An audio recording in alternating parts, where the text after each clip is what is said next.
Hello, Scattergy, and thank you for tuning in. Today, we're going to finish Ephesians chapter 2. We're going to go over verses 12 through 22. Praise Father Yahweh.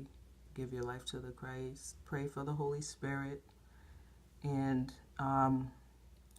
the word that I want to give the definition to is, it's hard for me to say, is enmity. The state of being actively opposed or hostile to someone or something.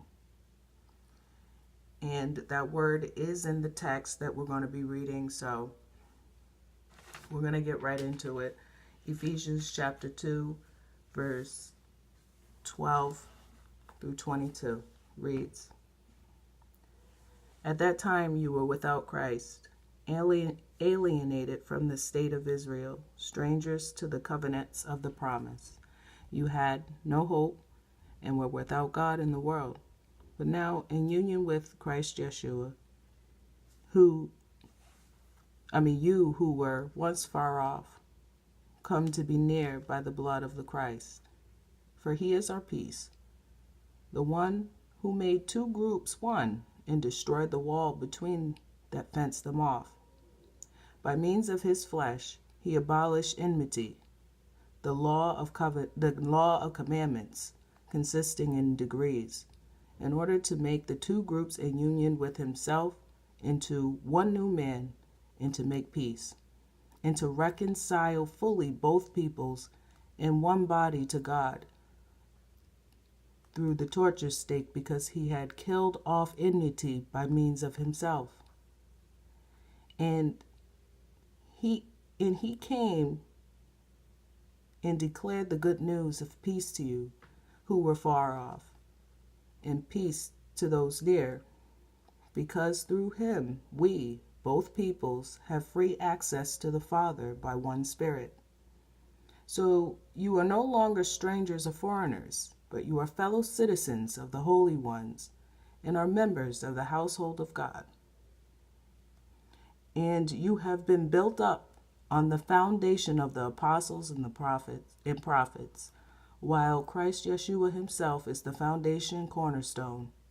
In union with him, the one whole building, being harmoniously joined together, is growing into a holy temple for Yahweh. In union with him, you two are being built up together into a place for God to inhabit by Spirit." So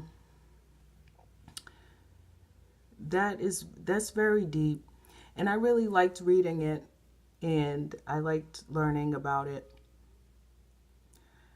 But because of what the Christ did, that enmity that was between us and God is now we can have full access to him because of what the Christ did. Okay. And I would like to go back to when this enmity started.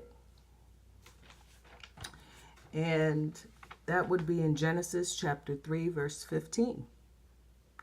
And I want everybody to keep in mind, if you read the verse 14, I believe, I want to say, the verse before this one,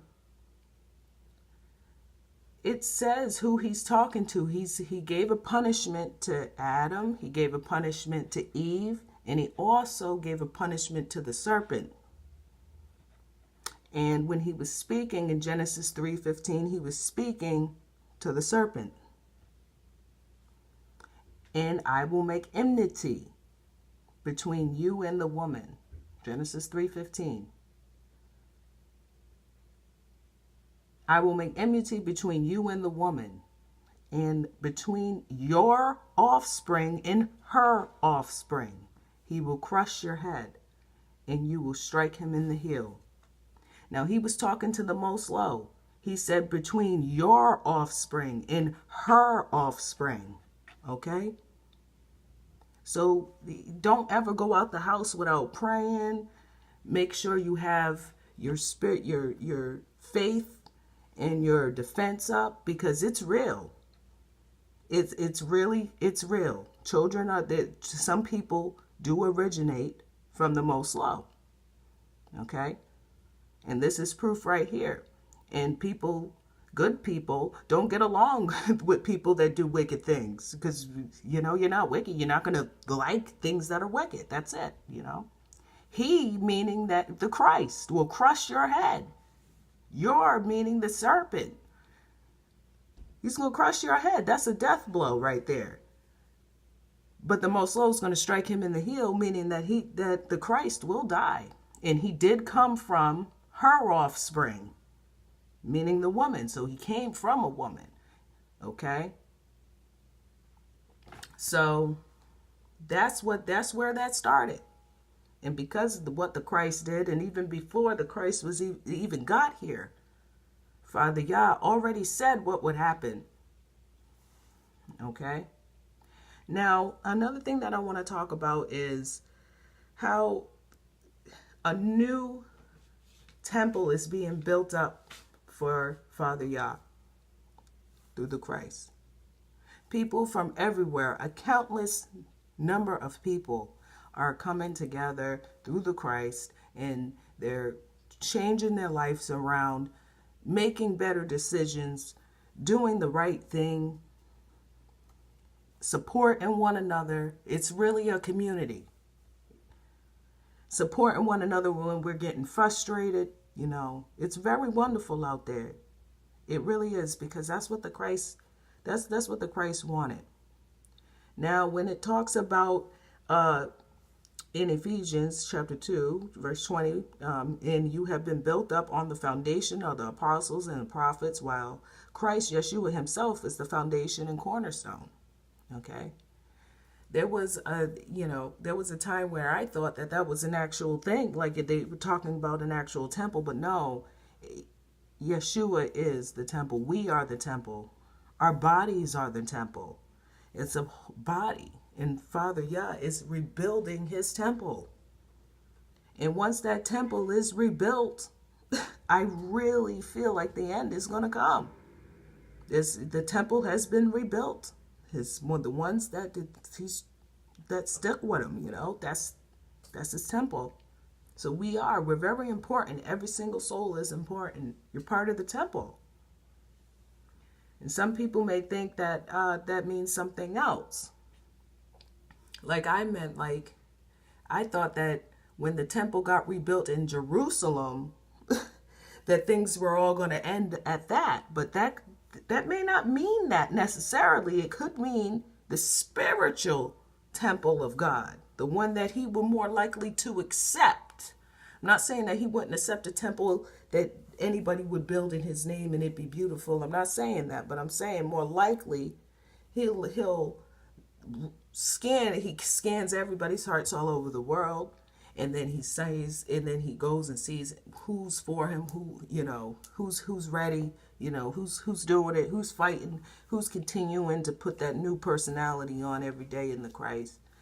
And that's what it's about, okay? And people even misunderstood that so bad that they charged Yeshua, the Christ, with saying that he would tear down the temple in 3 days and build it back up. Tear down the temple and build it back up in 3 days. And they even charged him with it. They were even mocking him for it.